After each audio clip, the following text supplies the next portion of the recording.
సంగారెడ్డి నియోజకవర్గంలో BRS party సభ్యత్వ నమోదు కార్యక్రమాన్ని విజయవంతం చేయడంపై కీలక సమావేశం నిర్వహించారు. 4 మండలాల 2 మున్సిపాలిటీల సమన్వయకర్తలతో జరిగిన ఈ సమావేశానికి సంగారెడ్డి ఎమ్మెల్యే చింతా ప్రభాకర్, పార్టీ సభ్యత్వ నమోదు నియోజకవర్గ ఇన్ఛార్జ్ చంద్రగౌడ్ ముఖ్య అతిథులుగా హాజరయ్యారు. ఈ సందర్భంగా ఎమ్మెల్యే చింతా ప్రభాకర్ చంద్రగౌడ్ ను శాల్వాతో సన్మానించారు. అనంతరం సభ్యత్వ నమోదు కార్యక్రమానికి సంబంధించిన కార్యాచరణపై సమన్వయకర్తలతో విస్తృతంగా చర్చించి పలు సూచనలు చేశారు. సమావేశంలో మాట్లాడిన ఎమ్మెల్యే చింతా ప్రభాకర్ కేసీఆర్ పాలనలో తెలంగాణ దేశానికి ఆదర్శంగా నిలిచిందని చెప్పారు. చేసుకోవాలని చెప్పి మరి పార్టీ ఆదేశించబోతున్నది. దానికి సంబంధించి ఒక యాప్ కూడా ఉంటది.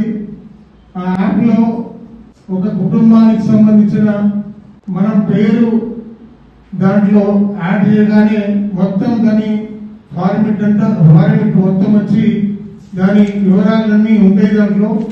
దాంట్లో కొన్ని తప్పుంటే దాన్ని తీసేసి ఇంకేమైనా యాడ్ చేసి ఉంటే చేసుకొని మరి సభ్యత్వానికి సంబంధించి మనం ఈరోజు అందరం కూడా ఈరోజు బూత్ లెవెల్ ఒక బూత్ కి ఒక 2 ఇన్ఛార్జ్ చొప్పున మరి ఆన్లైన్ ఫోన్ ద్వారా ఆ మెంబర్షిప్ చేసుకోవాలనేది ఆదేశించడం జరిగింది.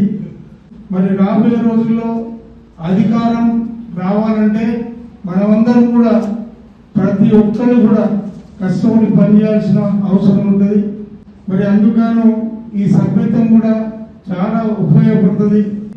4 గ్రామాలు 5 గ్రామాలు చొప్పున మరి ఆ రకంగా ఆ గ్రామంలో ఆ మెంబర్షిప్ ఏ రకంగా జరుగుతుందో మీరు దాన్ని పరిశీలించి ఏదన్నా పొరపాటు కనుక ఉంటే వాళ్ళు చేస్తలేకపోయినా వాళ్ళను తట్టి లేపి మరి చేయాల్సిన అవసరం మన మీద బాధ్యత ఉంటుంది. కాబట్టి అదొకటి.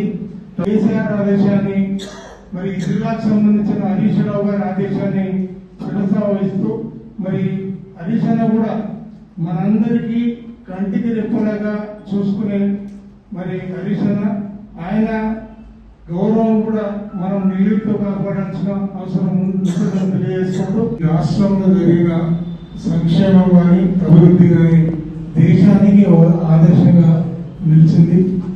మరి రైతుల గోడు పట్టించుకునే నాకు గతంలో లేకపోయింది.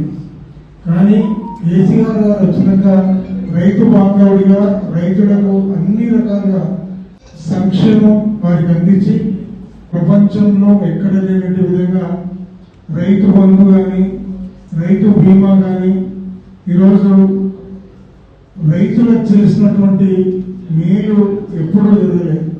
నీళ్లు నిధులు నియామకంతో వచ్చిన గవర్నమెంట్ మరి సంపూర్ణంగా అందరికీ అన్ని రంగాల్లో మరి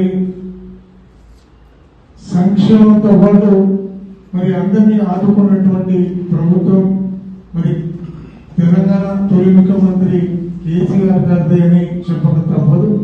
కానీ ఎన్ని అబద్ధపు మాటలు చెప్పిండ్రో మనకు కూడా తెలుసు. ఆ అబద్ధాల పునాదుల మీద ఈరోజు అధికారంలోకి వచ్చిన రేవంత్ సర్కారు మరి ఖచ్చితంగా మనం అందరం కూడా సంఘటితమై ఏకోముఖంగా ఏకాభిప్రాయంతో ఉంటే బాగుంటుంది.